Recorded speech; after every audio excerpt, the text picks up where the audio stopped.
Spot News of Assam.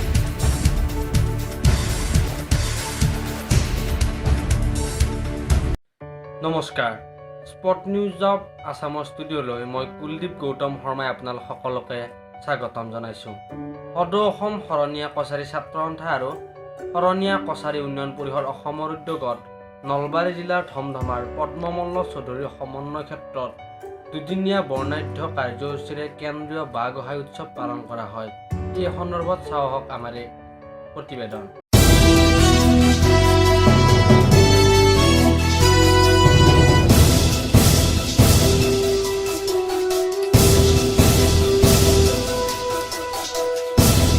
এতিয়া চাওঁ আহক প্ৰথম দিনৰ কাৰ্যসূচীসমূহ।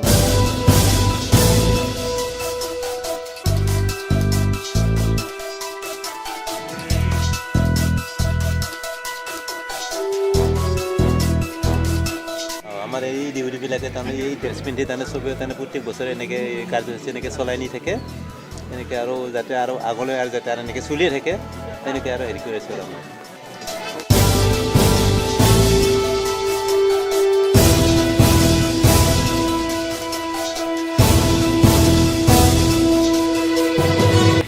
এনেকুৱা এখন স্মৃতিগ্ৰন্থ উন্মোচন কৰিবলৈ ওলাইছোঁ, যিখনে আমাৰ অসমীয়া জনগোষ্ঠীৰ এটা প্ৰধান গোষ্ঠী শৰণীয়া কছাৰী গোষ্ঠীৰ তাৰ সমূহ ইতিবৃত্ত, তাৰ সংস্কৃতি গোটেইখিনি তাত সন্নিৱিষ্ট আছে। আৰু সেই গ্ৰন্থখন উন্মোচন কৰিবলৈ মোক আজি ইয়াত আনি সুযোগ দিয়াৰ কাৰণে কৰ্মকৰ্তাসকলক মই আন্তৰিক ধন্যবাদ জনাইছোঁ।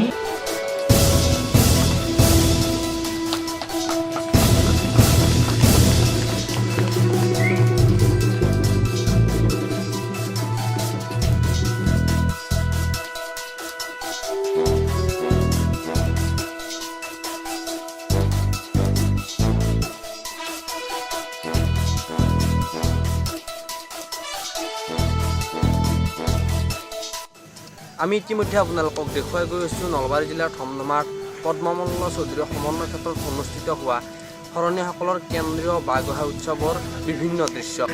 নলবাৰী জিলাৰ ধমধমাত অনুষ্ঠিত হোৱা শৰণীয়া কছাৰীসকলৰ কেন্দ্ৰীয় বাঁহ গোঁসাই উৎসৱৰ ইতিমধ্যে প্ৰথম দিনৰ সফল সামৰণি হৈছে। এতিয়া উদ্যোক্তাসকলে আগবাঢ়িছে দ্বিতীয় দিনৰ পূৰ্ণ প্ৰস্তুতিৰ ফালে। আহকচোন অন্য উদ্যোক্তাৰ মুখৰ পৰা তেখেতসকলে কেনেধৰণে দ্বিতীয় দিনৰ কাৰণে প্ৰস্তুতি হাতত লৈছে, কি ক'ব আপুনি দ্বিতীয় দিনৰ কাৰ্যসূচীৰ কাৰণে? সদৌ অসম শৰণীয়া কছাৰী ছাত্ৰ সন্থা আৰু শৰণীয়া কছাৰী উন্নয়ন পৰিষদৰ উদ্যোগত কেন্দ্ৰীয়ভাৱে আজি ধমধমাত কেন্দ্ৰীয়ভাৱে বাঁহ গোঁসাই উৎসৱ উদযাপন কৰা হৈছে। আজি দিনটো সুন্দৰভাৱে অতিবাহিত হ'ল। অহাকালি আমি আশা কৰিছোঁ সুন্দৰভাৱে এই অনুষ্ঠানটো অনুষ্ঠিত হ'ব। ৰাতিপুৱা শোভাযাত্ৰা হ'ব, বাঁহ গোঁসাইবিলাক লৈ শোভাযাত্ৰা হ'ব। তাত প্ৰায় 20,000 ভক্ত সমাগম হ'ব বুলি আমি আশা কৰিছোঁ। আৰু 1 বজাৰ লগে লগে ধমধমাৰ এই প্ৰেক্ষাগৃহতে মুকলি সভা অনুষ্ঠিত হ'ব।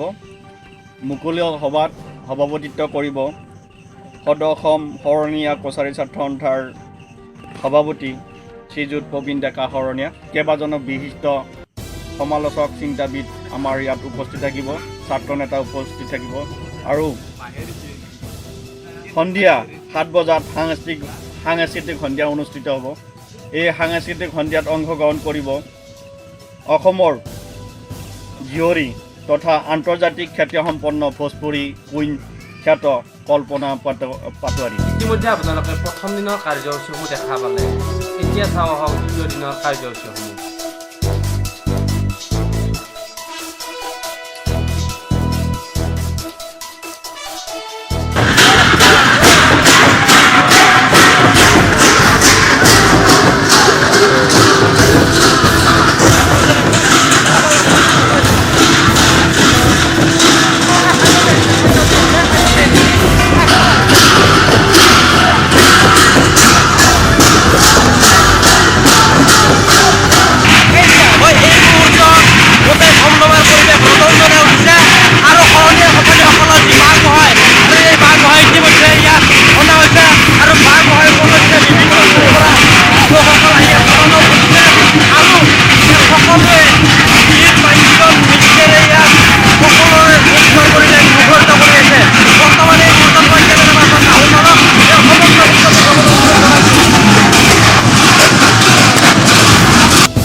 কেন্দ্ৰীয় বাঁহ গোঁসাই উৎসৱলৈ অসমৰ বিভিন্ন প্ৰান্তৰ পৰা ব্যক্তি আহিছে।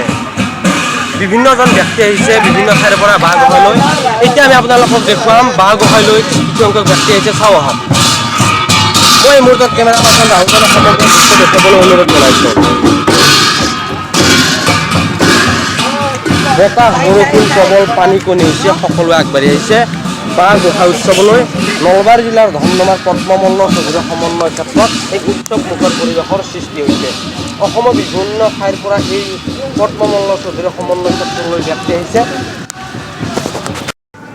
আমি ইতিমধ্যে আপোনালোকক দেখুৱাই গৈছোঁ নলবাৰী জিলাৰ ধমধমাৰ পদ্মমল্ল চৌধুৰী সমন্বয় ক্ষেত্ৰত অনুষ্ঠিত হোৱা শৰণীয়া কছাৰীসকলৰ কেন্দ্ৰীয় বাঁহ গোঁসাই উৎসৱ। ইতিমধ্যে কেন্দ্ৰীয় বাঁহ গোঁসাই উৎসৱলৈ বিভিন্নজন ব্যক্তি আহিছে। আমি কেইজনমান ব্যক্তিৰ পৰা জানিবলৈ চেষ্টা কৰিম। তাৰে অকণমান আগুৱাই আহিব। বাঁহ গোঁসাই উৎসৱৰ সমূহ ৰাজ্য সমিতি ধমধমা আঞ্চলিক তন্ত্ৰৰ পৰা ওলগ জনাইছোঁ।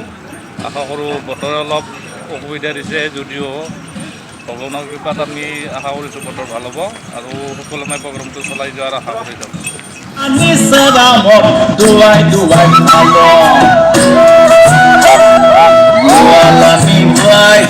Sorpa pokai kai, sorpa de kamorami dehatos mai.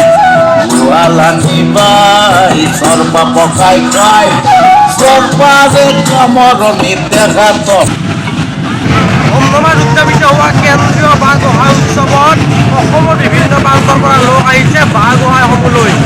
আৰু বৰ্তমান বাঁহ গোঁসাইলৈ বাঁহ গোঁসাইৰ তলত সকলোৱে ধূপ চাকি নৈবদ্য দি আগবঢ়াইছে। মই কেমেৰা পাৰ্চন ৰাহুল মালক ইয়াৰ সমগ্ৰ দৃশ্য দেখুৱাবলৈ অনুৰোধ জনাইছোঁ।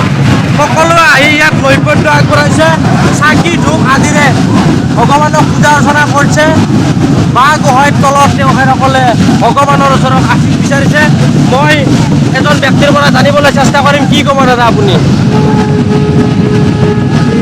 বাঁহ পূজাৰ উৎসৱ, গাঁৱৰ উৎসৱ বাঁহ পূজা, এই এটা আমাৰ ধৰ্ম, আমাৰ শৰণীয়া কছাৰী, এয়ে মই ক'ব লাগে। ক'ৰ পৰা আহিছে আপোনালোকে? কামৰূপ ডিষ্ট্ৰিক্টৰ পৰা আহিছে। কামৰূপ ডিষ্ট্ৰিক্ট।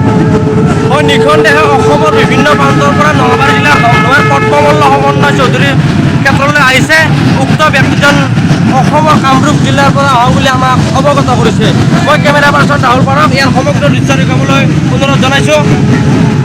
তামোল পাণ চাকি ধূপ আদিৰে ভগৱানৰ শ্ৰীচৰণত আশীষ বিচাৰিছে। বাঁহ গোঁসাইৰ ওচৰত আশীষ বিচাৰিছে যাতে তেখেতসকলৰ মংগল হয়, কুশল হয়। এক নান্দনিক পৰিৱেশে ইয়াত বৰ্তমান বিৰাজ কৰিছে।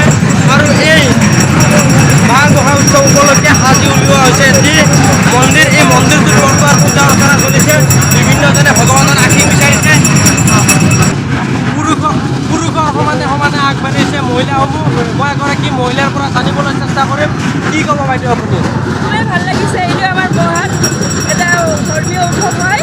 খুবেই ভাল লাগিছে, বহুত এনজয় কৰিছোঁ। লগতে আমাৰ ধৰ্মৰ লগতে বাকী আন ধৰ্মাৱলম্বী মানুহ ইয়াতে আমাৰ লগত সহযোগ কৰিছে। খুবেই ভাল লাগিছে। হয়, বিহুৰ উৎসৱ পৰিৱেশৰ মাজতে ধমধমাত অনুষ্ঠিত হৈছে শৰণীয়া কছাৰীসকলৰ কেন্দ্ৰীয় বাঁহ গোঁসাই উৎসৱ। গতিকে সকলোৰে মনত দুগুণ উৎসাহেৰে আগবাঢ়ি আহিছে বাঁহ গোঁসাই উৎসৱলৈ আৰু সকলোৱে ভগৱানৰ শ্ৰীচৰণত আশীষ বিচাৰিছে। হয়, মোৰ লগত এগৰাকী ককা উপস্থিত আছে। কি ক'ব ককা আপুনি? আমাৰ বছৰত এবাৰ গোহাঁইঘৰৰ পৰা বাঁহ গোঁসাই উৎসৱ পালন কৰা হয় আৰু আমি বছৰে বছৰে পালন কৰা হয়। উৎসৱ পালন কৰা হয়। তাৰ মাজতে আৰু আমি বাঁহ উৎসৱ কেন্দ্ৰ হেৰিলৈ আগবাঢ়ি আহোঁ। তাত উৎসৱ উদযাপনাৰে আমি ক'ৰ পৰা আহিছে আপুনি? মই ৰতনপুৰ ধমধমা হয় হয় তাৰ পৰা আহিছোঁ। তাত আমাৰ কোনো হেৰি নাই, আগে পিছত এনেকৈ আমি বহু জেগাত ঘূৰি ফুৰিছোঁ আৰু উলহ মালহেৰে আমি উদযাপন পালন কৰিছোঁ। এইখিনিয়ে মোৰ ক'বলগীয়া।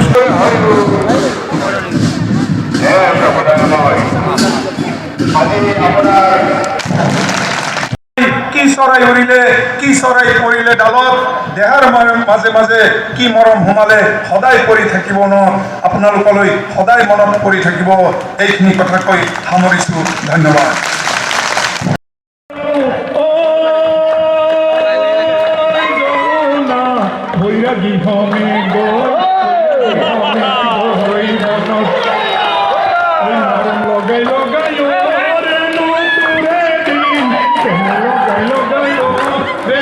পুৰে দিন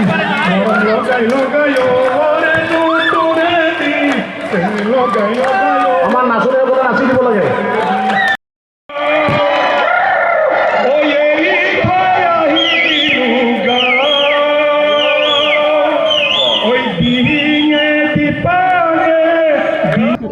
আজি ধমধমাত বাগুখাই উৎসৱৰ যি আয়োজন কৰিছে ইয়াত আমি এক সমন্বয়ৰ ঐতিহ্য দেখিবলৈ পাইছোঁ। শৰণীয়া কছাৰী বাগুখাই উৎসৱ হ'লেও এই উৎসৱৰ মাজেৰে কৃষিজীৱী জীৱনৰ যি স্বতঃস্ফূৰ্ত সাংস্কৃতিক প্ৰকাশ তাৰ এক উৎকৃষ্ট উদাহৰণ দেখিবলৈ পালোঁ। আজিৰ বাগুখাই উৎসৱৰ এটা অন্যতম গুৰুত্বপূৰ্ণ দিশ হ'ল যে বিগত দিন ধৰি শৰণীয়া কছাৰীসকল যে জনজাতি তেওঁলোকৰ জনজাতীয় প্ৰমাণপত্ৰ বহু বছৰ আগতে বন্ধ কৰি দিয়া হৈছিল। আজি সেই বিষয়ে ট্ৰাইবেল সংঘৰ সভাপতি মিলন সোণোৱালদেৱে আজি যিটো ঘোষণা দিলে চৰকাৰৰ লগত ট্ৰাইবেল সংঘ শৰণীয়া কছাৰী সংগঠন আৰু চৰকাৰৰ প্ৰতিনিধিৰ যি সিদ্ধান্ত যে আজিৰ পৰা শৰণীয়া কছাৰীসকল জনজাতি তেওঁলোকক কছাৰী হিচাপে তেওঁলোকক প্ৰমাণপত্ৰ দিব লাগিব। অৰ্থাৎ বহুদিনৰ যি শোষণৰ ইতিহাস আমি যিটোলৈ আমি শৰণীয়া কছাৰী নহয়ও শৰণীয়া কছাৰীৰ পক্ষত থিয় হৈ যিটোলৈ আমি যুঁজ কৰিছিলোঁ আজি সেইটো সফল হ'ল। আৰু তাৰ আনন্দত আমি আজি সকলোৱে একেলগে বৰফনত তিতিবুৰি বিহু মাৰি আনন্দত আমি এই অনুষ্ঠান সামৰিছোঁ। আমাৰ ডক্টৰ অনিল ভৰালী আহিছে, তেখেত দেউৰী সমাজৰ এগৰাকী বুদ্ধিজীৱী। ইয়াত মিলন সোণোৱাল আহিছে, তেওঁ সোণোৱাল কছাৰী সমাজৰ। আজি তৰেণ বড়ো আহিছে, বড়ো সাহিত্য সভাৰ সভাপতি বড়ো সমাজৰ পৰা। সকলোৱে আজি সমৰ্থন দিছে শৰণীয়া কছাৰীসকল যে প্ৰকৃতাৰ্থত জনজাতি আৰু তেওঁলোকৰ উন্নয়ন পৰিষদ দিয়া হৈছে। কিন্তু তেওঁলোকে এই জনজাতিসকলে এতিয়া দাবী কৰিছে যে তেওঁলোকক সাহিত্য শাসন দিব লাগে। এতিয়াৰ পৰা আৰম্ভ হ'ব শৰণীয়া কছাৰীৰ সাহিত্য শাসনৰ আন্দোলন, সাহিত্য শাসনৰ যুঁজ। আৰু ভৱিষ্যতে যাতে তেওঁলোকক ষষ্ঠ অনুসূচীতো তেওঁলোকৰ নাম আহে এই বিষয়েও আজি আলোচনা হৈছে। প্ৰকৃতাৰ্থত মানুহ হিচাপে জীয়াই থকা জনজাতি হিচাপে তেওঁলোকে যাতে সকলো অধিকাৰ পায় সেই অধিকাৰৰ কাৰণে আমি শৰণীয়া কছাৰীৰ পক্ষত আছোঁ। শৰণীয়া কছাৰী জনগোষ্ঠীৰ কেন্দ্ৰীয় বাগুখাই উৎসৱ এইবুলি নলবাৰী জিলাৰ ধমধমা পদ্মমল্ল চৌধুৰী সমন্বয় ক্ষেত্ৰত অনুষ্ঠিত কৰা হৈছে। আৰু দুদিনীয়া বৰ্ণাঢ্য কাৰ্যসূচীৰে ইয়াত অনুষ্ঠিত কৰা হৈছিলে। আৰু এই উৎসৱৰ লগত সংগতি ৰাখি বিভিন্ন ধৰণৰ জনগোষ্ঠীটো আগবঢ়াই লৈ যোৱাৰ ক্ষেত্ৰত কৃষ্টি সংস্কৃতিকে আদি কৰি সকলোবোৰ দিশ ইয়াত উপস্থাপন কৰা হৈছে। আৰু ইয়াত কেৱল মাত্ৰ শৰণীয়া কছাৰী জনগোষ্ঠীৰ সমন্বয়ৰ এটা স্থলী হিচাপে পৰিগণিত হোৱা নাই। ইয়াত অসমৰ বিভিন্ন জাতি জনগোষ্ঠী নিৰ্বিশেষে সকলোৱে আহি ইয়াত সমবেত হৈছে। আৰু ইয়াত সঁচাকৈ প্ৰকৃতাৰ্থত প্ৰকৃত সমন্বয়ৰ এখনি স্থলী হিচাপে পৰিগণিত হৈছে। এইগৰাকী মনাৰীক মই মাতৃ হিচাপে গণ্য কৰিছোঁ। কোনো কাৰণতে মই মোৰ সংযম হেৰুৱাব নোৱাৰোঁ, অৰ্থাৎ সংযম নেহেৰুৱালে। আৰু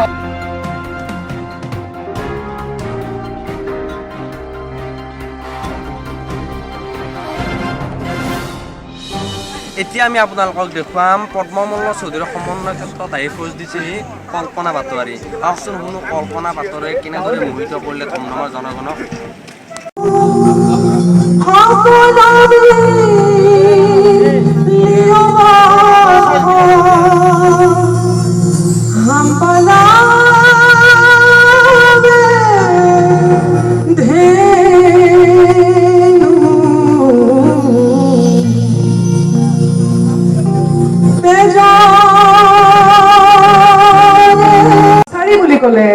জনগোষ্ঠীয় কছাৰী বুলি ক'লে অসমত মই কেৱল দুই কছাৰীৰ কথাই জানিছিলোঁ, এটা সোণোৱাল কছাৰী আৰু এক বড়ো কছাৰী।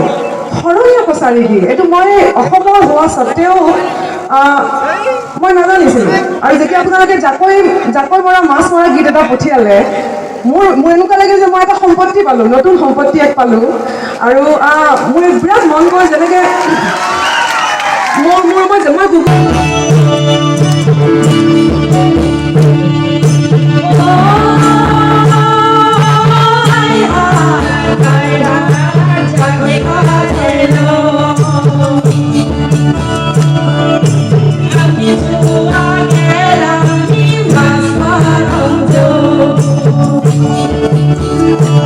আৰু শৰণীয়া কছাৰী জনগোষ্ঠীৰ আজি কেন্দ্ৰীয় বাঘ গোসাঁই উৎসৱৰ সাংস্কৃতিক সন্ধিয়াত উৎসৱটোৰ নাম কি বাঘ গোসাঁই উৎসৱ তো বহাগী উৎসৱৰ লগত কিবা মানে সম্বন্ধিত শৰণীয়া কছাৰী জনগোষ্ঠীৰ জাতীয় উৎসৱ বিহু নহয় কিন্তু বিহু জাতীয় উৎসৱ শৰণীয়া কছাৰী জনগোষ্ঠীৰ জাতীয় উৎসৱ অ'কে আৰু এই অনুষ্ঠানত আপোনাক আমি আপ্লুত হৈছোঁ আৰু এই গোটেই কেন্দ্ৰীয় অভ্যৰ্থনা সমিতিৰ তৰফৰ পৰা এখনি শৰণীয়া কছাৰী জনগোষ্ঠীৰ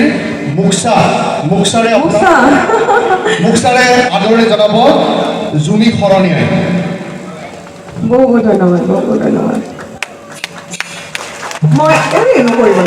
মই আগলৈ গৈ আছিলোঁ এটা জাপিৰে সম্বৰ্ধনা জনাব সাংস্কৃতিক সম্পাদক দাৰা জামেদে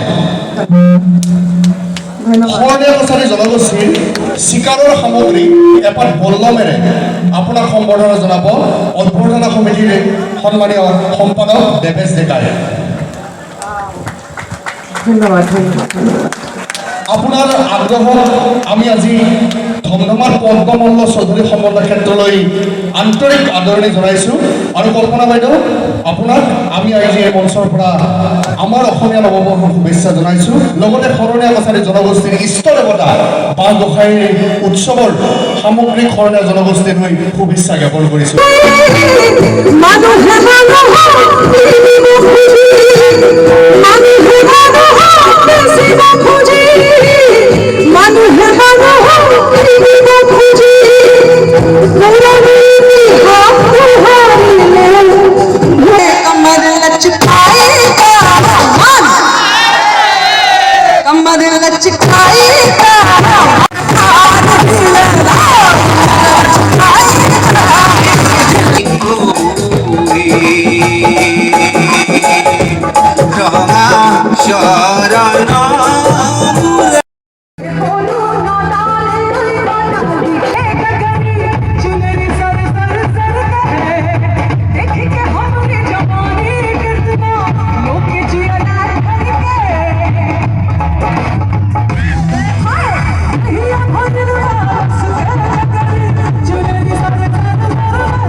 এতিয়া কেমেৰা পাৰ্চন ৰাহুল পাল আৰু সহযোগী অনুপ পালৰ সৈতে মই কুলদীপ গৌতম শৰ্মা ষ্টুডিঅ'ৰ পৰা বিদায় লৈছোঁ ধন্যবাদ চাই থাকক স্পট নিউজত যদি আপোনালোকে আমাৰ ভিডিঅ'বোৰ ভাল পাইছে তেন্তে আমাৰ ভিডিঅ'বোৰক লাইক কৰক কমেণ্ট কৰক শ্বেয়াৰ কৰক আৰু আমাৰ চেনেলটো ছাবস্ক্ৰাইব কৰিবলৈ নাপাহৰিব ধন্যবাদ